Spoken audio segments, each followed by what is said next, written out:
नमस्कार दोस्तों, स्वागत है आपकी अपनी प्रोग्रेसिव एजुकेशन चैनल पर। मैं पूनम यादव आज आपके लिए लेकर के आई हूँ मिक्स क्वेश्चन, जो कि पार्ट 5 क्लास है। इसके पहले हमने 1 से 4 तक की क्लास अपलोड कर दी है। यदि दोस्तों आप लोगों ने उन क्लासों को नहीं देखा है तो आप उन्हें भी जाकर के ज़रूर देखिएगा।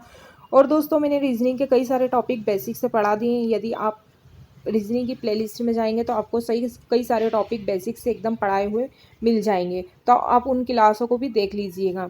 तो चलिए दोस्तों, बिना किसी तरीके करते क्लास की शुरुआत। तो दोस्तों क्लास को पूरा एंड तक देखते चलिएगा, बिल्कुल कंसंट्रेट होकर पढ़ते चलिएगा। तो प्रश्न नंबर 1 है आपकी स्क्रीन के सामने दिए गए आरेख में निम्नलिखित प्रश्नों का उत्तर दीजिए। इस आकृति में त्रिभुज डॉक्टरों को, वृत्त खिलाड़ियों को और आयत जो है कलाकारों को प्रदर्शित करता है। तो प्रश्न नंबर 1 है कि कितने कलाकार जो खिलाड़ी भी हैं। तो दोस्तों ये हमारे को जो व्रत है ना, व्रत में हमें खिलाड़ियाँ दिया हैं। मतलब जो व्रत है वो किसको दर्शा रहा है, वो खिलाड़ियों को दर्शाता है, राइट। और त्रिभुज जो है, त्रिभुज हमें किसको दर्शा रहा है, तो त्रिभुज जो है डॉक्टरों को दर्शा रहा है। और आयत, आयत किसको दर्शा रहा है, ये कलाकारों को दर्शा रहा है। ये कलाकारों को क्या है, दर्शा रहा है। तो आपसे प्रश्न में क्या पूछा है, कितने कलाकार हैं जो खिलाड़ी भी हैं। तो आप देख सकते हैं ये आयत है, ठीक है, और आयत है और वृत्त के अंदर क्या उन्हें खिलाड़ी हैं। तो जो ऐसे अंक ऐसी संख्या देखनी है हमें जो दोनों डायग्राम में कॉमन हो। तो आप देख सकते हैं कि 22 और 3 ही ऐसा है जो कुछ खिलाड़ियों में भी दर्शा रहा है और ये आयत के अंदर भी आ रहा है। बाकी 8 जो है खिलाड़ी के अंदर नहीं है, 30 तो बिल्कुल अलग ही है, 25 जो है वो भी वो पूरा खिलाड़ी के अंदर है और कलाकार के अंदर नहीं है। तो 2 ही संख्या हमें ऐसी दिख रही है जो खिलाड़ी के अंदर भी है और कलाकारों के अंदर भी है। तो आपसे यही पूछा है कि कितने कलाकार खिलाड़ी भी हैं। तो 22 और 3 को आप जोड़ देंगे तो 25 कलाकार ऐसे हमारे जो खिलाड़ी भी हैं। तो ऑप्शन हमारा बी राइट हो जाएगा। चलिए बढ़ते हैं नेक्स्ट प्रश्न की तरफ। इसी का ही दूसरा क्वेश्चन है दोस्तों। एग्जाम में एक डायग्राम से 4 से 5 क्वेश्चन पूछ लिए जाते हैं। तो पहला प्रश्न हमने इसके पहले देखा, अब इसी डायग्राम से अब दूसरा प्रश्न क्या पूछते हैं कि कितने कलाकार ऐसे हैं जो न तो खिलाड़ी है और न ही डॉक्टर है। तो जो व्रत वाला है वो किसको दर्शा रहा है, वो खिलाड़ियों को दर्शा रहा है, ये खिलाड़ियों को दर्शाता है। त्रिभुज हमारा डॉक्टर को दर्शा रहा है, राइट। और आयत हमारा को किसको दर्शा रहा है, आयत जो है कलाकारों को दर्शा रहा है। तो हमसे क्या पूछा है, हमसे बोला है कि कितने कलाकार ऐसे हैं जो न तो खिलाड़ी है और न ही डॉक्टर है। तो आप देख सकते हैं एक ही संख्या मुझे कॉमन दिख रही है जो 30 है, जो ना ही खिलाड़ी के अंतर्गत आती है ना ही डॉक्टर के अंतर्गत आती है, ठीक है ना। तो हमारे 30 कलाकार ऐसे हैं जो ना ही खिलाड़ी है और ना ही डॉक्टर है। तो हमारा आंसर हो जाएगा डी।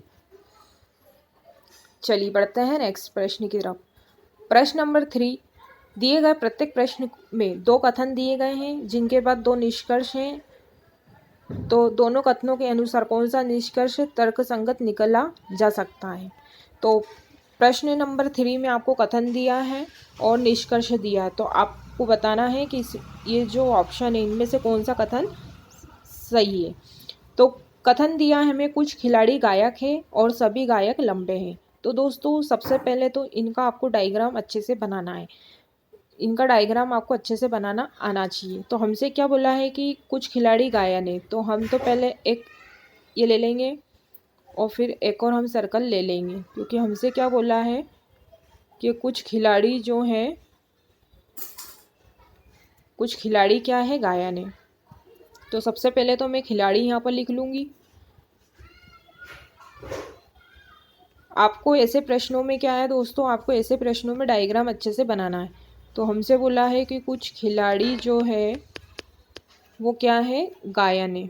तो मैं यहाँ पर कुछ वाला ले लेती हूँ और क्या है, गायन है, ठीक है। और इन्होंने नीचे लाइन में क्या दिया है, सभी गायन लंबे हैं। तो सभी गायन क्या है, लंबे हैं। तो मैं यहाँ पर सभी का बना दूंगी कि सभी जो गायन है वो क्या है, लंबे हैं। अब ये हमारा डायग्राम अच्छे से बन गया है। अब हमसे क्या पूछा, निष्कर्ष पढ़ेंगे कि कुछ खिलाड़ी लंबे हैं। तो कुछ खिलाड़ी लंबे हैं, तो आप देख सकते हैं कुछ खिलाड़ी लंबे हैं। तो ये रहा कुछ वाला पार्ट और ये रहा सभी गायन लंबे हैं। तो आप देख सकते हैं कि कुछ खिलाड़ी के अंदर कुछ लंबे भी आ रहे हैं, तो ये वाला जो हमारा राइट हो जाएगा। पहला ऑप्शन हमारा क्या हो जाएगा, सही हो जाएगा कि हाँ ये बिल्कुल सही है। अब दूसरा है निष्कर्ष कि सभी खिलाड़ी लंबे हैं, तो सभी खिलाड़ी लंबे कहाँ हैं, कुछ खिलाड़ी लंबे हैं, सभी खिलाड़ी लंबे हैं क्या, तो हमारा दूसरा वाला जो निष्कर्ष है वो गलत हो जाएगा। तो हमारा ऑप्शन ए वाला सही हो जाएगा यदि केवल एक निष्कर्ष सही है, तो हमारा ऑप्शन एक सही हो जाएगा। चलिए बढ़ते हैं नेक्स्ट प्रश्न की तरफ। आई होप कि आपको ये डायग्राम समझ में आया होगा। हमसे निष्कर्ष में बोला कुछ खिलाड़ी लंबे हैं, तो आप देख सकते हैं कुछ वाला जो खिलाड़ी का लंबे वाले का जो कुछ हिस्सा है वो खिलाड़ी के अंतर्गत आता है, तो कुछ खिलाड़ी लंबे हैं ये सत्य हो जाएगा। लेकिन सभी खिलाड़ी क्या लंबे हैं क्या, यहाँ तो कुछ का रिलेशन दिया, सभी का थोड़ी ना दिया, तो हमारा सेकंड वाला जो निष्कर्ष है वो गलत हो जाएगा। तो ऑप्शन हमारा ए राइट हो जाएगा यदि एक निष्कर्ष अनुसरण करता है। चलिए बढ़ते हैं नेक्स्ट प्रश्न की तरफ। प्रश्न नंबर 4 है आपकी स्क्रीन के सामने। किसी कुड भाषा में रोड को URDG के रूप में लिखा जाता है, तो स्वांग को इसी भाषा में कैसे लिखेंगे। तो दोस्तों कोडिंग डिकोडिंग आपको अच्छे से याद होना चाहिए, इनकी कोडिंग अच्छे से याद होना चाहिए, बिल्कुल A to Z तक आपको क्या है इन अल्फ़ाबेट के नंबर्स को ही कोडिंग बोलते हैं। आप इनकी कोडिंग अच्छे से याद कर लेंगे तो आपसे जब भी कोडिंग डिकोडिंग के प्रश्न दिखेंगे तो आप आसानी से इनको क्या है सॉल्व कर लेंगे। तो हमसे बोला है कि रोड को ये लिखा जाता है, तो हम पहले तो ये देखेंगे कि इनमें लॉजिक क्या है। तो रोड को इन्होंने क्या लिखा है, रोड को इन्होंने URDG लिखा है।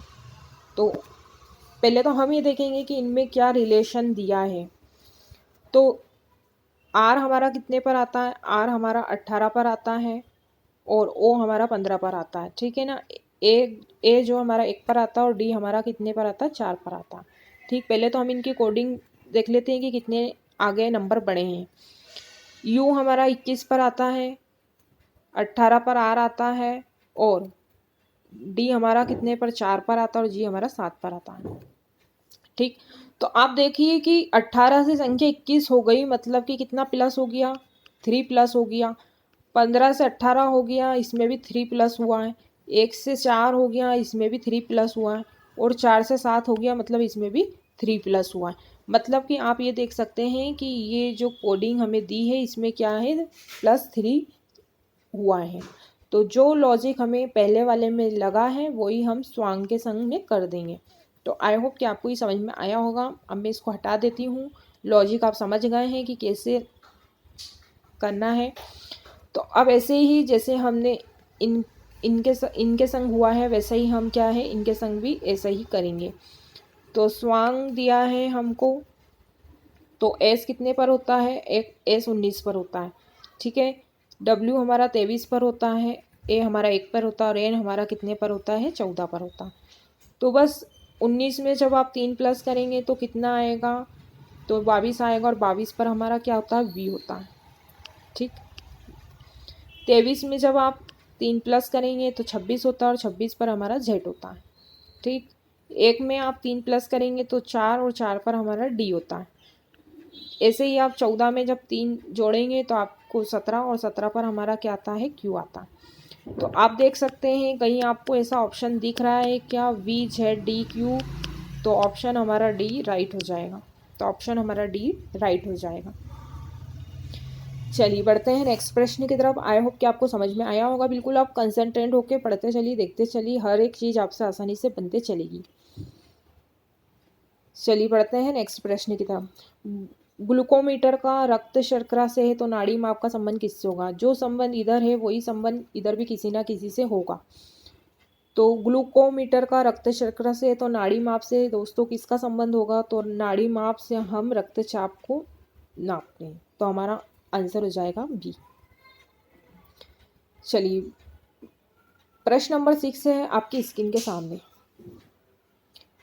उस विकल्प का चयन कीजिए जिसमें दी गई आकृति छिपी हुई है। आपके सामने ये एक आकृति दी हुई है, ये आकृति दी हुई है। अब हमको ये 4 डायग्राम दिए हैं A B C D। इन 4 डायग्रामों में से आपको ये देखना है कि ये वाली आकृति किस डायग्राम में मिलती है, ठीक है। तो पहले वाले ऑप्शन में हम देखेंगे कि क्या ये हमको कहीं ये वाली जो आकृति है ये दिख रही है क्या? तो हम पहले वाले ऑप्शन में देखेंगे कि ये वाली आकृति हमें दिखती है। तो हमने देखा कि ये एरो इधर है, ये इधर है, लेकिन यहाँ तो हमें ऐसी आकृति दी है। तो अगर हम ऐसे ही यूँ देखेंगे और ऐसे मैंने जब देखा तो ऐसी आकृति है क्या यहाँ? नहीं, तो ये वाला ऑप्शन हमारा गलत हो जाएगा। दूसरे वाले डायग्राम में हम देखेंगे, हमें तो ऐसी वाली आकृति चाहिए, तो हम इन डायग्रामों में ये वाली आकृति ढूंढेंगे। और दोस्तों ऐसे प्रश्न एग्ज़ाम में पूछे जाते हैं और अभी कांस्टेबल के पेपर में भी ऐसे प्रश्न पूछे जा रहे हैं। तो हमने देखा कि ये वाली आकृति भी नहीं बनेगी, क्योंकि ये तो तिकोनी हो गई, इसमें भी हमारी आकृति नहीं बनेगी। तीसरे वाले डायग्राम में तो बिल्कुल भी नहीं बनेगी, क्योंकि तीसरा वाला डायग्राम ही अलग जा रहा है। अब 5D वाला जो ऑप्शन हमारा बचा है, इसमें हम देखते हैं कि क्या हमारी ये वाली आकृति बनती है। तो जब मैंने इधर से देखा और इधर से, और जब मैंने इनको देखा, तो हाँ ये वाली देखो आकृति मेरी बन गई, और ये जो यहाँ पर भी बिंदी दी है, यहाँ पर भी बिंदी बन गई है। तो मतलब ऑप्शन हमारा डी वाला जो है वो सही हो जाएगा, क्योंकि ये वाली जो आकृति हमें डी वाले डायग्राम में मिलती है। तो हमारा ऑप्शन डी राइट हो जाएगा। चलिए बढ़ते हैं नेक्स्ट प्रश्न की तरफ। आपको क्वेश्चन ऐसे एग्ज़ाम में आते हैं जो आकृति दे देते हैं और डायग्राम में छिपी रहती है, तो आपको फाइंड करना होता है कि ये कौन से डायग्राम में ये वाली आकृति आपको मिलेगी। प्रश्न नंबर 7 है आपकी स्क्रीन के सामने। निम्नलिखित शब्दों को एक तार्किक अर्थपूर्ण क्रम में व्यवस्थित कीजिए। ये जो शब्द दिए हैं ना आपके सामने, ये क्या है? ये ऊपर नीचे है, तो आपको ऐसे इनको अरेंज करना है जो बिल्कुल अर्थपूर्ण क्रम में जम जाएं, जिनका कोई अर्थ निकले, ठीक है ना। जैसे यदि अगर मैं ऐसा जमा दूँ कि मैं पहले बीमार हुई, फिर स्वास्थ्य मेरा लाभ हुआ, फिर परामर्श लिया, फिर रोग की पहचान हुई, तो ये कहीं अर्थपूर्ण मेरा क्या है, ये क्रम नहीं जमेगा। मुझे इन्हें अर्थपूर्ण क्रम में अरेंज करना है। तो देखते हैं हम कैसे इसे अर्थपूर्ण क्रम में अरेंज करेंगे। तो आपको सामने दिया है कि दवा है, रोग की पहचान है, परामर्श है, बीमारी है, स्वास्थ्य लाभ और डॉक्टर है। तो हम इसमें ऑप्शन देखेंगे कि पहले ऑप्शन से हम ट्राई करेंगे। पहले वाले ऑप्शन को हम देखेंगे कि इसमें क्या हमारा आंसर आ जाएगा। तो पहले वाला मैंने ऑप्शन देखा तो इसमें 4 है, तो 4 पर हमें क्या है, पहले बीमार हुए हम, ठीक है। फिर 6 पर कौन है? डॉक्टर है, तो हम बीमार हुए, डॉक्टर के पास गए। फिर यहाँ पर 2 है, तो 2 में हमने देखा रोग की पहचान हुई, तो पहले हम बीमार हुए, फिर डॉक्टर के पास गए, फिर रोग की डॉक्टर पहचान करेगा, फिर वो हमसे क्या परामर्श करेगा, पूछताछ करेगा कि क्या प्रॉब्लम है आपको। फिर वो जब सब परामर्श कर लेगा, फिर उसके बाद में हमें दवाई लिख करके देगा, तो फिर हमारा क्या है, स्वास्थ्य ठीक हो जाएगा। तो 4, 6, 2, 3, 1, 5 वाला जो ऑप्शन है यही हमारा राइट हो जाएगा, ठीक है। तो आई होप कि समझ में आया होगा आपको। चलिए बढ़ते हैं नेक्स्ट प्रश्न की तरफ। प्रश्न नंबर आपके सामने है 8। एक पुस्तक में 300 पृष्ठ हैं। प्रत्येक पृष्ठ पर 10-10 शब्दों की 20 पंक्तियां हैं। तो पुस्तक में कुल कितने शब्द हैं? और दोस्तों ये वाला जो प्रश्न है अभी MP पटवारी में पूछे गए प्रश्न है ये। तो हमसे क्या बोला है कि एक पुस्तक है और 300 पृष्ठ हैं। तो ठीक है, एक पुस्तक में कितने पृष्ठ हैं? 300 पृष्ठ हैं, ठीक है। और प्रत्येक पृष्ठ में कितने हैं? 10-10 शब्द हैं, मतलब हर पृष्ठ में 10 शब्द हैं और कुल और 20-20 पंक्तियाँ, मतलब 20 पंक्तियाँ हैं। तो कुछ नहीं है दोस्तों, इनका तीनों का हम मल्टीप्लाई कर देंगे। तो 3 और 10 3000 और 3000 गुणा 20 60,000। तो हमारा आंसर निकल कर आ गया 60,000। तो ऑप्शन सी हमारा राइट हो गया। 300 पृष्ठ दिए हैं, प्रत्येक पृष्ठ में 10-10 शब्द हैं और 10-10 शब्दों की क्या है, 20 पंक्तियां हैं। तो जब हम इनको मल्टीप्लाई करेंगे तो हमें 60,000 निकल के आ जाएंगे, मतलब कि उस पुस्तक में कुल कितने शब्द हैं? 60,000 शब्द हैं। आई होप कि आपको समझ में आया होगा। चलिए बढ़ते हैं नेक्स्ट प्रश्न की तरफ। प्रश्न नंबर 9 है आपकी स्क्रीन के सामने। एक बैठक की समाप्ति पर उपस्थित सभी 10 लोग एक दूसरे के साथ हाथ मिलाते हैं। कुल मिलाकर कितनी बार एक दूसरे से हाथ मिलाएंगे? ये दोस्तों बहुत इंपॉर्टेंट प्रश्न है, ये कई बार एग्जामों में पूछा जाता है और ये पटवारी में भी पूछा गया प्रश्न है। तो एक बैठक में कितने 10 लोग उपस्थित थे और एक दूसरे के साथ में क्या है वो हाथ मिलाते, तो कुल मिलाकर कितने एक दूसरे से हाथ मिलाएंगे, आपसे ये पूछा गया है। तो दोस्तों इसका एक फार्मूला होता है, इसका फार्मूला होता है n-1 अपॉन 2। ये एक फार्मूला इसका होता है। तो जितने भी लोग हैं उनमें से एक माइनस कर दो। हमारे कहने कितने लोग हैं, 10 लोग हैं, 10 में से एक माइनस कर दो तो 9 और 2 से भाग दे दो। तो 2 से मैंने भाग दिया तो 2 पंजे 10 और 9 पंजे 45। तो हमारा ऑप्शन कितना हो गया, ए वाला राइट हो गया।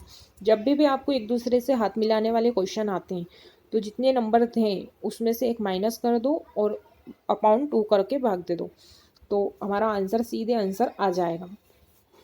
तो 45 लोग ऐसे हैं जो एक दूसरे से हाथ मिलाएंगे। चलिए बढ़ते हैं नेक्स्ट प्रश्न की तरफ। प्रश्न नंबर 10 है आपकी स्क्रीन के सामने और यह भी पटवारी में पूछा गया प्रश्न है। एक चारवाहे के पास 17 भेड़ें थीं, उनमें से 9 को छोड़कर बाकी सब मर गईं, तो कितनी भेड़ शेष है। अच्छा, टोटल जो भेड़ें थी उसके कन्ने टोटल कितनी भेड़ थी, उसके कन्ने 17 भेड़ थी, ठीक है ना। अब 9 को छोड़कर बाकी सब मर गईं, 9 को छोड़कर बाकी सब मर गई, तो कितनी, अगर मैं 9 को हटा दूँ तो मेरे कन्ने कितनी 8 भेड़ें क्या है मर गई हैं।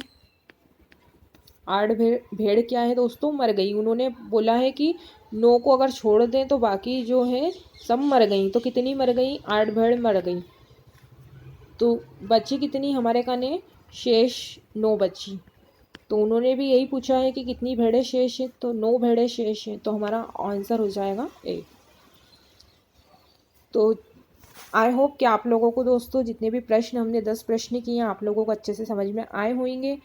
आप मेरी क्लास देखने के बाद में वापस से आप रिपीट करके देखिए, समझ में नहीं आता तो हर एक चीज़ आपसे आसानी से बनते चलेगी। तो बस दोस्तों आज के लिए बस इतना ही, मिलते हैं फिर नेक्स्ट क्लास में। यदि आपको क्लास अच्छी लगी हो तो बिल्कुल क्लास को लाइक ज़रूर करिएगा और कमेंट बॉक्स में हमें कमेंट्स करके ज़रूर बताइएगा कि आपको क्लास कैसी लगी। तो चलिए दोस्तों, और यदि आपने अभी तक हमारी चैनल को सब्सक्राइब नहीं करा है तो चैनल को भी सब्सक्राइब कर लें ताकि हमारी रोज़ की वीडियो की नोटिफिकेशन आपको मिलते रहें। तो चलिए दोस्तों इसी के साथ करते क्लास को यही समाप्त, मिलते हैं फिर नेक्स्ट क्लास में दोस्तों। तब तक के लिए जय हिंद, जय भारत, धन्यवाद।